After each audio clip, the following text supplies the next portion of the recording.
dia, tudo bem?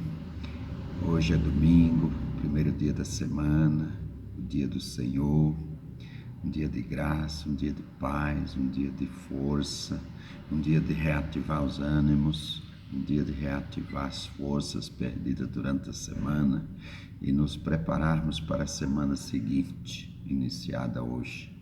Pense sobre as suas perspectivas. Qual é a sua esperança? Qual é a sua perspectiva? Note que Abacuque, ele disse: ainda que a figueira não floresça, que não haja fruto na vide, produto da oliveira minta, na malhada das ovelhas seja arrebatada, no campo não tenha mantimento e nos currais não tenha vaca, ainda assim eu me alegrarei no Senhor e exultarei no Deus da minha salvação. Qual tem sido a sua perspectiva? Você tem se alegrado no Senhor? Neemias, falando sobre isso em capítulo 8, 10, ele diz: não vos entristeçais, porque na alegria do Senhor está a vossa força. Paulo disse aos Filipenses: alegrai-vos, regozijai-vos no Senhor. Outra vez digo, regozijai-vos, né? Então, o que você está vendo? Tem perspectiva? É alegre? Talvez o que está diante dos teus olhos seja só tristeza, angústia, tribulação, perplexidade, conturbação, perturbação. Mas temos um Deus que tem o controle de tudo e de todos, tem o controle de todas as coisas. E quando nos alegramos nele, crescemos no conhecimento e na graça de nosso Senhor e Salvador Jesus Cristo. Como é crescer na graça e no conhecimento? Em Oséias 6, diz: conheçamos e prossigamos em conhecer o Senhor, e ele sobre nós virá como a chuva serôdia que rega a terra.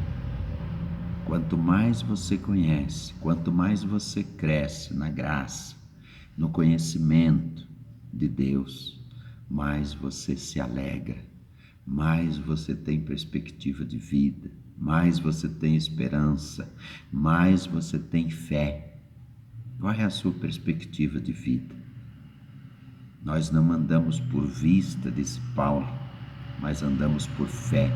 A fé é a certeza das coisas que se esperam e a prova daquilo que se não vê.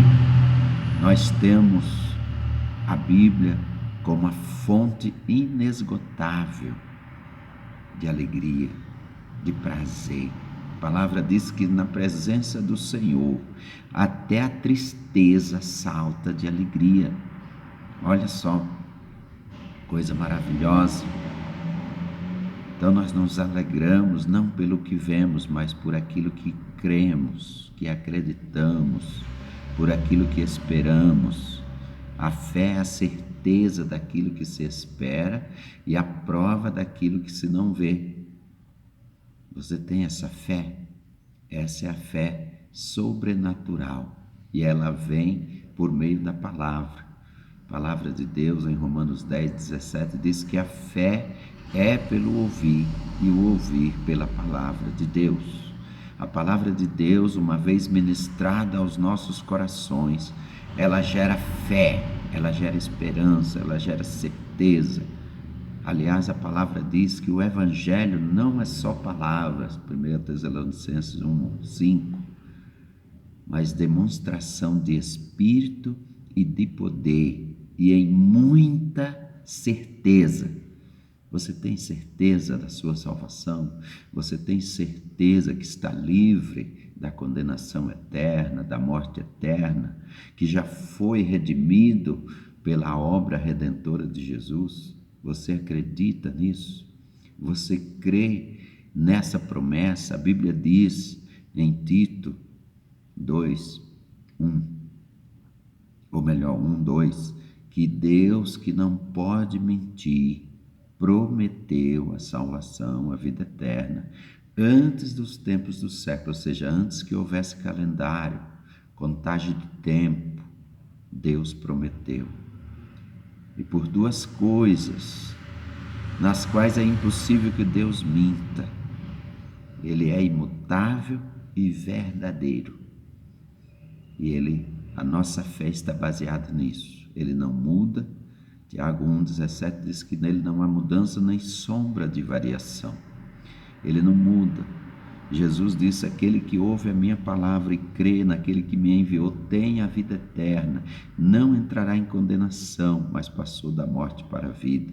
As minhas ovelhas ouvem a minha voz, eu conheço, elas me seguem, e dou-lhes a vida eterna, e nunca hão de perecer, e ninguém as arrebatará da minha mão. Meu Pai que me deu é maior do que todos, e ninguém pode arrebatá-las da mão do meu Pai. Eu e o Pai somos um. Olha que promessas incríveis.